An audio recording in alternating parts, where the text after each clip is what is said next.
On dirait la France ou l'Italie, et c'est l'Algérie. L'Algérie, géant africain et géant maritime, le plus grand littoral du Maghreb. 1600 km de côte, entre Maroc et Tunisie. Vu du ciel, c'est un paradis sur terre. Avec des forêts vierges, un relief affolant et des dunes à perte de vue. Sous l'eau, il y a foule, des espèces qui deviennent rares plus au nord, en France ou en Espagne. De ce côté-ci de la Méditerranée, les îles sont rares.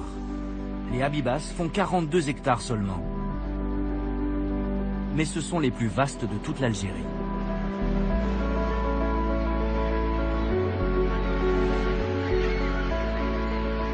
Et surtout, comme les Galapagos, elles sont un petit miracle de biodiversité. Il suffit d'écouter la bande-son. Des milliers d'oiseaux, avec des spécimens rares de faucons ou de goélands. Depuis 2011, les îles Habibas sont protégées. C'est une réserve.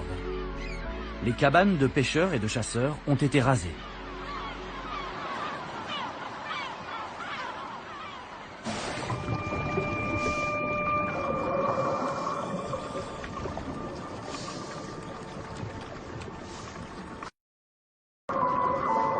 Première confirmation, du végétal et du corail, il y en a beaucoup.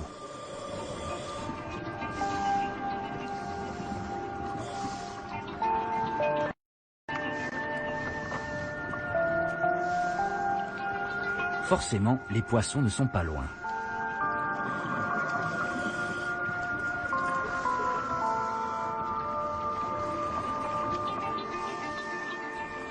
C'est même un tourbillon de couleurs et d'espèces différentes. Avec, donc, le retour du mérou.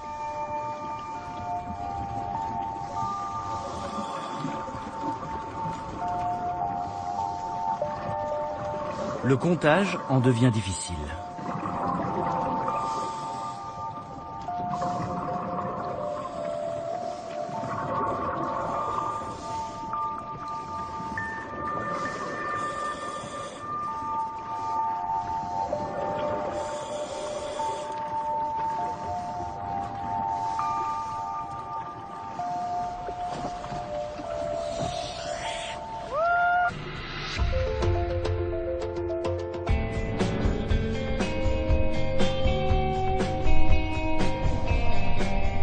Très vite, la ville n'est plus qu'un souvenir.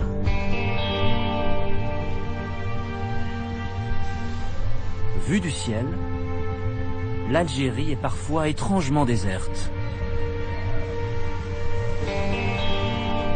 Pas de paillotes sur les dunes, pas de serviettes sur les plages.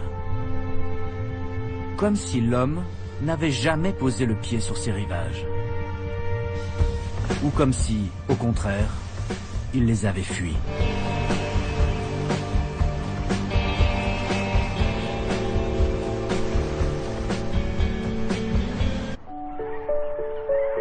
Nous reprenons notre voyage.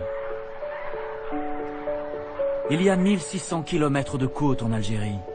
Alors, quelle image retenir?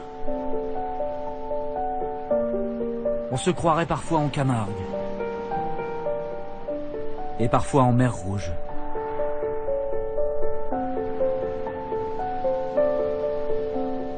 Il y a des falaises qui ressemblent à l'Irlande. Et des plages de Robinson, comme aux Antilles.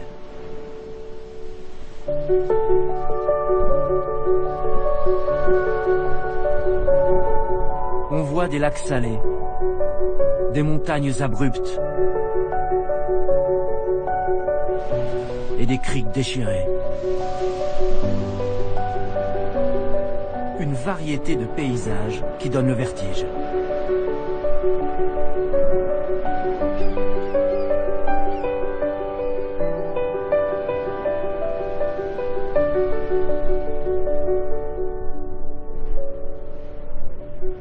À l'est d'Alger, des forêts entières se jettent dans la mer. c'est le massif de la Gouraya, en Kabylie. Un parc naturel à 200 km de la capitale.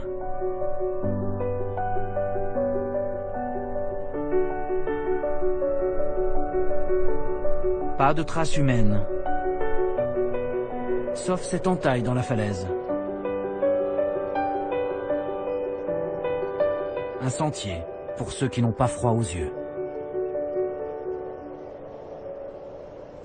Qui est vraiment magnifique. Sur la crinière du lion, des ingénieurs italiens ont construit il y a plus d'un siècle le phare le plus haut du monde. Sa lanterne culmine à 242 mètres au-dessus de l'eau.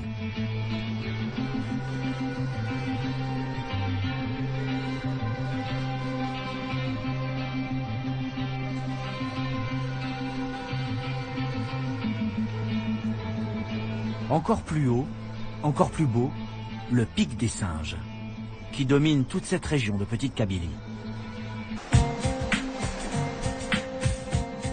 Ça y est, l'été est là. Béjaïa attend ses premiers touristes. La capitale de la Petite Kabylie a du charme, avec sa fameuse place Guédon, tout en balcon.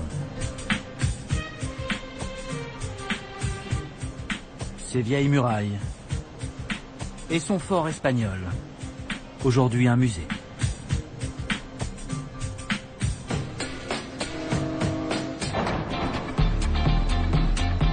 Direction Tichy, de l'autre côté de la baie. Un long ruban de sable, 10 km de plage. Tichy, c'est l'Algérie en miniature, une micro-société sous le soleil. Il y a ceux qui louent des villas. Il est temps de repartir pour la dernière étape de notre voyage. C'est peut-être la partie la plus mystérieuse du littoral, le Grand Est.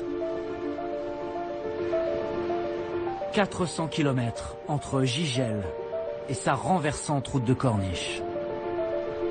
Et tout au bout El Kala, à la frontière tunisienne. Entre les deux, il y aura des paysages puissants. Des paysages d'avant l'homme. Des visions sauvages.